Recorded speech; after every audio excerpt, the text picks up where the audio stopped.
आज हम hydraulic system की दुनिया में जरा गहराई से उतर रहे हैं। हाँ, और खास तौर पर उन छोटे मगर बहुत ही महत्वपूर्ण हिस्सों पर जिनके बिना ये सिस्टम सोचिए चल ही नहीं सकते, वाल्व्स। बिल्कुल। हमारे पास कुछ YouTube वीडियोस के ट्रांसक्रिप्ट्स हैं। ये फ्लो कंट्रोल वाल्व मतलब प्रवाह को कंट्रोल करने वाले, और प्रेशर वाल्व्स यानी दबाव संभालने वाले वाल्व्स पर फोकस करते हैं। तो आज हम इन्हीं स्रोतों से ये समझने की कोशिश करेंगे कि ये वाल्व आखिर करते क्या हैं। ये कैसे मतलब साधारण से दिखने वाले पुर्जे इतनी बारीकी से गति और बल को काबू करते हैं। और हाँ, हाइड्रोलिक सिस्टम में वो जो प्रवाह और दबाव का खेल है ना, वो कैसे काम करता है, खासकर जब ये वाल्व बीच में आते हैं। बड़ा दिलचस्प है ये। हाँ, ये सिर्फ पुर्जों की बात नहीं है, ये उस इंजीनियरिंग सोच को समझने की कोशिश है। तो चलिए शुरू करते हैं बिल्कुल बेसिक सिद्धांत से। हाँ, वो जो एक स्रोत हमें याद दिलाता है कि प्रवाह यानी फ्लो से एक्चुएटर की गति तय होती है और दबाव यानी प्रेशर से एक्चुएटर का बल मतलब फोर्स।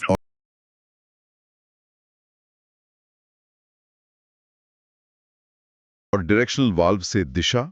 सुनने में तो बड़ा सीधा लगता है। हाँ, एक्चुएटर पे तो ये सीधा है।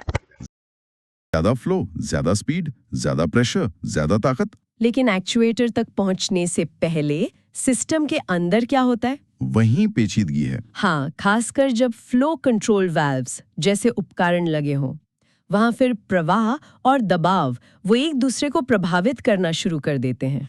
अच्छा, तो चलिए पहले इन्हीं से मिलते हैं। Flow control valve, FCVs। नाम से तो लगता है ये फ्लो कंट्रोल करते हैं, पर कैसे? ये ज्यादा फ्लो बना सकते हैं क्या? नहीं, बिल्कुल नहीं। FCV सिर्फ पंप से आ रहे फ्लो को कम कर सकते हैं, बढ़ा नहीं सकते। अच्छा, ऐसे सोचिए जैसे कॉन्सर्ट हॉल के बाहर भीड़ है, पर अंदर जाने का रास्ता एकदम संकरा। हाँ, वो संकरा रास्ता हाइड्रोलिक्स में उसे ओरिफिस कहते हैं। वो लोगों की रफ्तार कम कर देता है। FCV बस यही है, तेल के लिए एक जानबूझकर बनाई गई रुकावट। ठीक है, तो ये रुकावट है, लेकिन पंप तो लगातार तेल भेज रहा है। आगे रास्ता तंग है, तो जो एक्स्ट्रा तेल है उसका क्या? वहां आता है सिस्टम का दूसरा hero, pressure relief valve. Okay.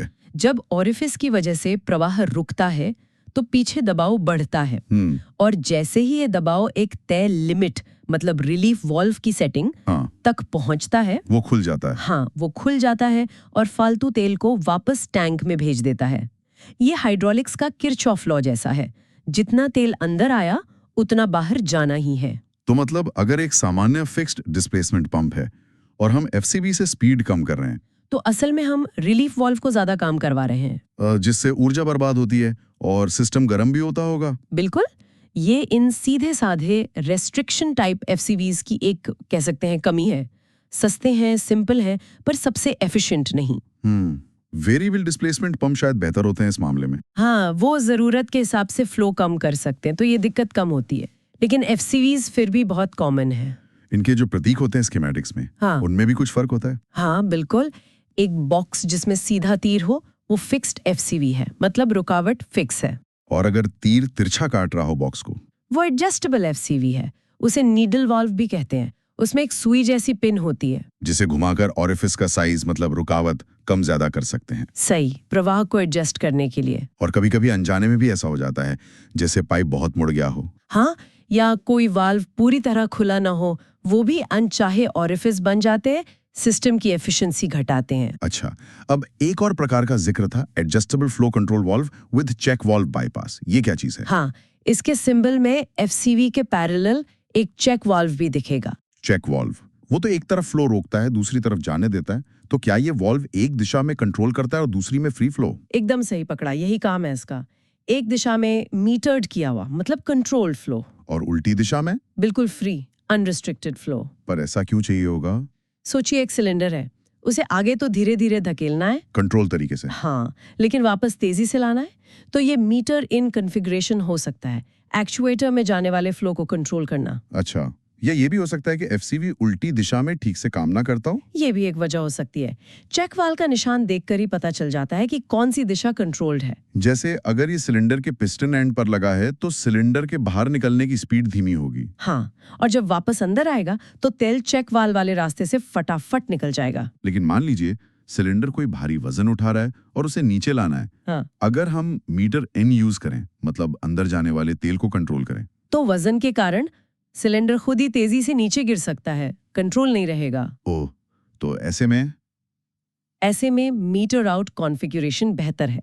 मतलब सिलेंडर से निकलने वाले तेल को कंट्रोल करना, जैसे रॉड एंड से निकलने वाले तेल को। इससे वजन कंट्रोल में नीचे आएगा। हाँ बिल्कुल, ये सुरक्षित तरीका है। ठीक है, ये तो हुई सामान्य एफसीवीज की बात, लेकिन असल सिस्टम में लोड तो बदलता रहता है, दबाव भी ऊपर नीचे होता है। इसका असर एफसीवी पर पड़ता होगा। बिल्कुल पड़ता है। यहीं पर जरूरत महसूस होती है प्रेशर कॉम्पनसेटेड एफसीवीज की। प्रेशर कॉम्पनसेटेड मतलब दबाव के बदलाव का असर न हो। हाँ, काफी हद तक। एक स्रोत में अच्छा उदाहरण था। मान लीजिए एक साधारण एफसीवी है, 200 psi प्रेशर डिफरेंस पर वो 2 GPM फ्लो दे रहा है। ठीक है। अब अगर लोड कम हो गया और प्रेशर डिफरेंस बढ़कर 500 psi हो गया तो फ्लो बढ़ जाएगा। हाँ, शायद 5 GPM हो जाए। मतलब साधारण एफसीवी से स्पीड तभी कांस्टेंट रहती है जब लोड और प्रेशर बिल्कुल स्थिर हो, जो कि प्रैक्टिकली कम ही होता है। तो ये प्रेशर कॉम्पनसेटेड वॉल्व क्या जादू करते हैं? जादू नहीं, इंजीनियरिंग है। इनमें एक एक्स्ट्रा पुर्जा होता है, कॉम्पनसेटर स्पूल।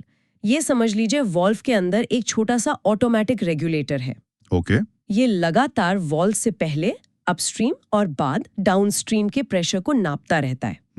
अगर अपस्ट्रीम प्रेशर बढ़ता है जिससे फ्लो बढ़ने की कोशिश करेगा, तो ये स्पूल खुद ही मुख्य ओरिफिस के रास्ते को थोड़ा और सिकोड़ देता है। अच्छा। और अगर डाउनस्ट्रीम प्रेशर मतलब लोड बढ़ता है जिससे फ्लो कम होने की कोशिश करेगा, तो ये स्पूल रास्ते को थोड़ा खोल देता है। वाह, मतलब ये लगातार एडजस्ट करके ओरिफिस के आर पार एक जैसा प्रेशर डिफरेंस बनाए रखने की कोशिश करता है। हाँ बिल्कुल। इससे होता ये है कि दबाव बदलने पर भी फ्लो रेट यानी स्पीड काफी हद तक स्थिर बनी रहती है। ये तो कमाल है। मतलब लोड बदले या सिस्टम प्रेशर, एक्चुएटर की स्पीड ज्यादा नहीं बदलेगी। हाँ, एक लिमिट के अंदर। ये मशीनों के भरोसेमंद परफॉर्मेंस के लिए बहुत जरूरी है। और स्रोत में टेम्परेचर कॉम्पनसेशन का भी जिक्र था। तापमान का क्या लेना देना फ्लो से? अरे तापमान का सीधा असर है तेल की विस्कोसिटी मतलब चिपचिपाहट पर। अच्छा, कैसे? सोचिए, ठंडा शहद कितना गाढ़ा होता है और गर्मी में पतला। हाँ हाँ बिल्कुल। हाइड्रोलिक तेल के साथ भी कुछ ऐसा ही है। ठंडा तेल ज्यादा गाढ़ा, ओरिफिस से गुजरना मुश्किल, मतलब फ्लो कम। गर्म हुआ, पतला हुआ, आसानी से गुजरा, फ्लो ज्यादा। ओह, तो अगर दिन भर एक जैसी स्पीड चाहिए, चाहे सुबह हो या दोपहर, तो तापमान के इस असर को भी काटना पड़ेगा। वो कैसे होता है? टेम्परेचर कॉम्पनसेटेड वॉल्व में अक्सर एक खास मेटल का एलिमेंट होता है, कोई नीडल या रॉड।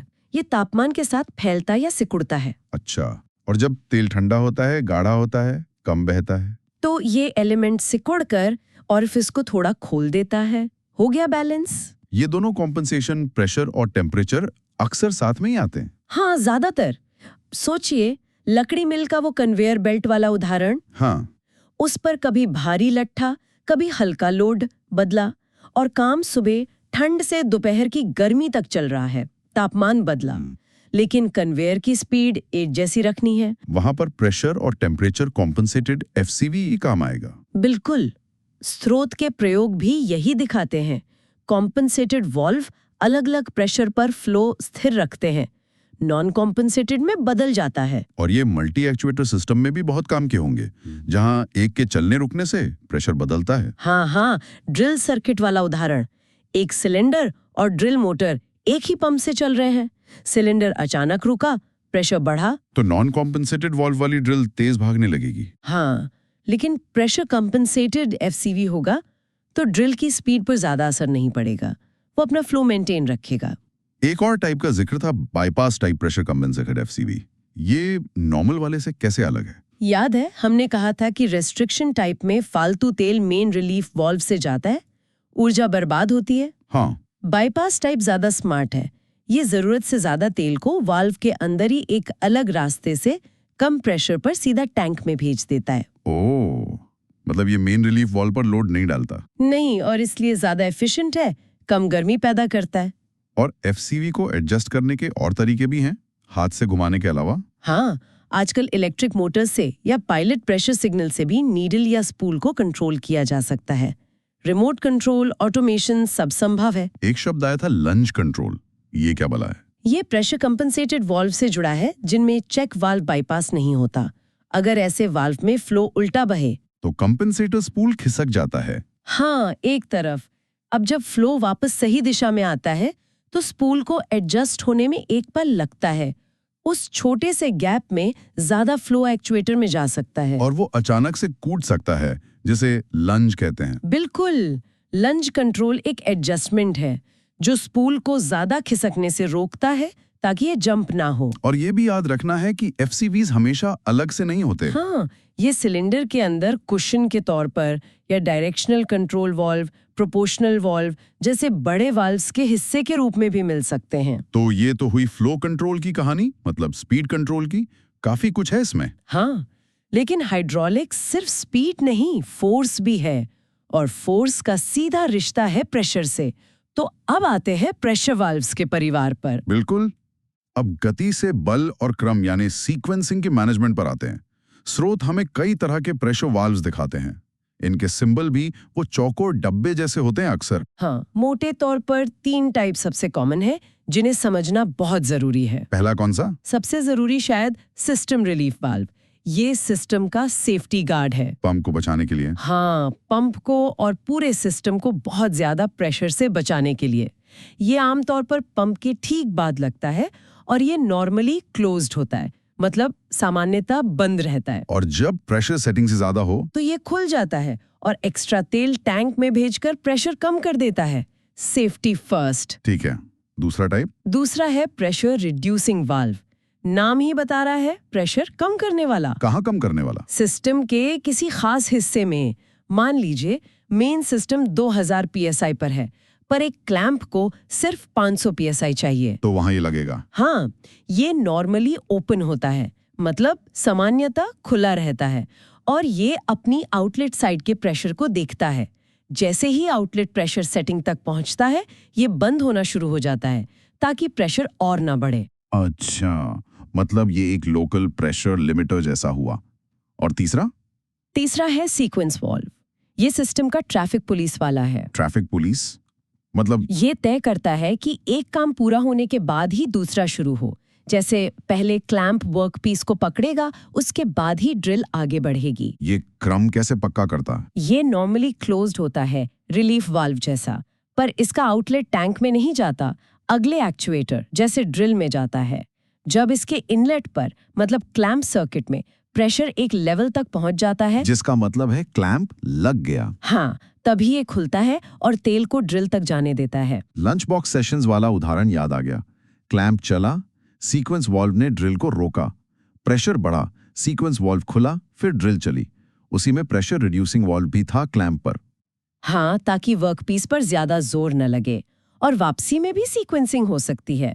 पहले ड्रिल हटे, फिर क्लैंप खुले, उसके लिए दूसरा सीक्वेंस वाल्व। और क्योंकि ये नॉर्मली क्लोज्ड हैं, तो उल्टे फ्लो के लिए चेक वाल्व बाईपास चाहिए होगा। अक्सर हाँ, बिल्कुल। इन 3 के अलावा भी कुछ और प्रेशर वाल्व्स थे एससीबी हाइड्रो वाले स्रोत में। हाँ, वो दिखाते हैं कि कंट्रोल कितना स्पेसिफिक हो सकता है। जैसे पायलट ऑपरेटेड चेक वाल्व। ये नॉर्मल चेक वाल्व जैसे हैं, पर इन्हें एक पायलट प्रेशर सिग्नल से खोला जा सकता है। ये क्यों? लोड को मजबूती से होल्ड करने के लिए। मान लीजिए डायरेक्शनल वाल्व में हल्की सी लीकेज है, तो ये लोड को गिरने नहीं देगा। अच्छा। और बैलेंसिंग या काउंटर बैलेंस वाल्व, ये बहुत जरूरी है जब भारी वजन को नीचे लाना हो या उसे भागने से रोकना हो। ये लोड को कंट्रोल में रखते हैं। हाँ, ये आउटलेट फ्लो को कंट्रोल करके लोड को धीरे धीरे सुरक्षित तरीके से नीचे आने देते हैं। और एंटी शॉक वाल्व? वो अचानक आने वाले प्रेशर स्पाइक्स, मतलब दबाव के झटकों को कम करने या सोखने के लिए होते हैं। और वो कंजक्टर डिसकंजक्टर? वो एक्चुएटर जो प्रेशर एनर्जी स्टोर करता है, उसकी चार्जिंग डिस्चार्जिंग को कंट्रोल करने के लिए होता है। तो ये साफ है कि सारे वाल्व अकेले नहीं हैं।